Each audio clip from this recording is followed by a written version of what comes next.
Hey party people, I'm really hoping that this light helps blur my pores because I just saw it in some not so flattering light and I was shook. If also trying to flex my arms at a flattering angle, which is why it's very hard to be a woman in this world and add value because we have all these things that we have to constantly be considering. Anyhow, I digress. The point of this video is I want to tell you a story. Sit down, stay a while. The other day I had a session with a very impressive client of mine, an executive client. He is extremely intelligent. He's highly accomplished. I have to really bring my A game, like think quickly with him. And he was interviewing for basically his dream job. And we had a session right before the interview to prep him. And on that session, he confesses to me. He makes a confession with this level of intensity, and I could tell he's about to confess something that he's ashamed of.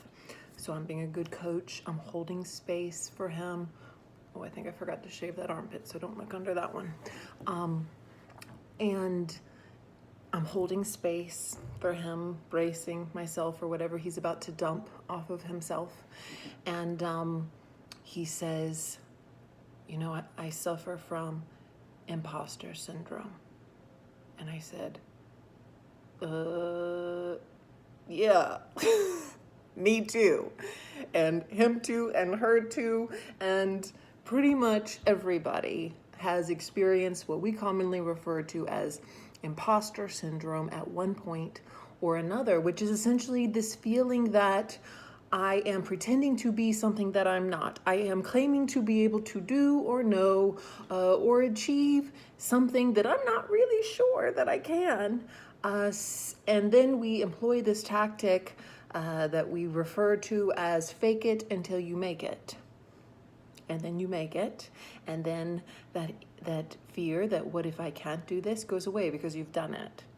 Like, this is a part of regular life. Everybody experiences this. Our primary human fears are one, that we're not enough, and two, therefore we won't be loved. We all have that at our core. And so if we're all afraid that we aren't enough, of course, on some level, it feels like I'm an imposter. Do you think when I became a life coach at 23, there was not some degree of imposterdom? See, I make up words. I am pretending to know words that I don't even know. And yet, look, I'm okay, you're okay, we're all okay, life goes on. So when I was thinking about after this call with him, when I first became a coach and I worked for, I probably shouldn't say and make him look bad since he hired a 23-year-old coach with not much experience, but potential. We'll just call him Banana Hands. So I did this really long, 6-month training, and it was really stressful, and I learned a ton, but then the time came where it's like, okay, you've got your first real client. This is a real human with real problems that you could really F up, if you know what I mean.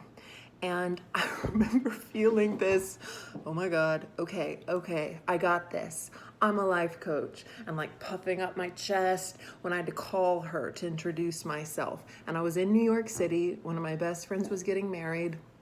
And I was in my other friend's apartment because I had no money, so I couldn't stay at a hotel. And I remember calling her and being really fake confident, and she totally bought it.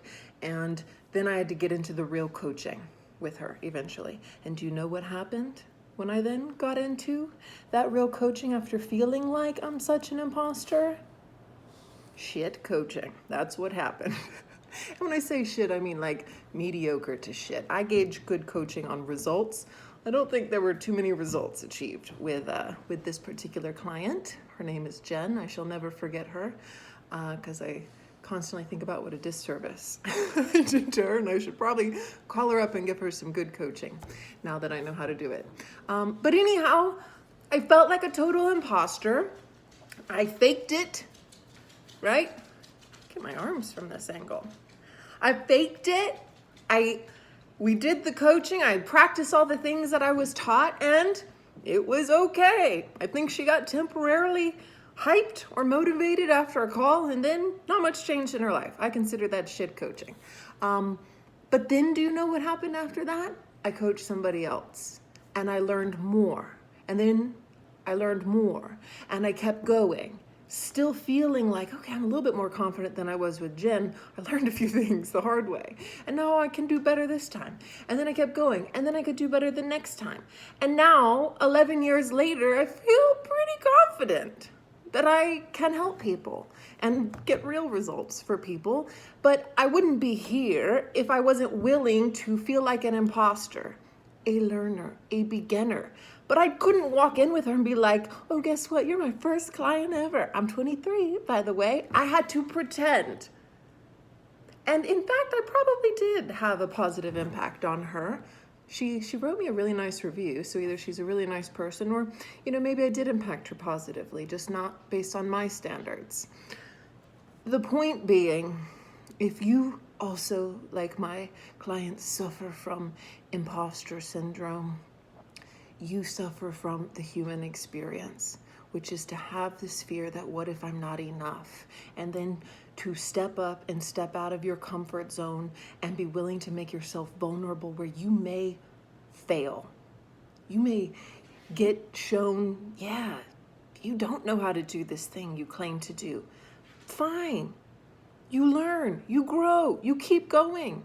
This is how you achieve anything great in this world, is that you have to be willing to start and to not know it all and to feel like, oh God, I really don't know it all. Somebody may find out. That is normal. When you feel that, it doesn't mean stop, hide, pull back, put up the shield, go, numb yourself with Netflix. Don't do anything because somebody may find out that I don't know everything there is to know. You have to start. So imposter syndrome is the human syndrome. Welcome to the club.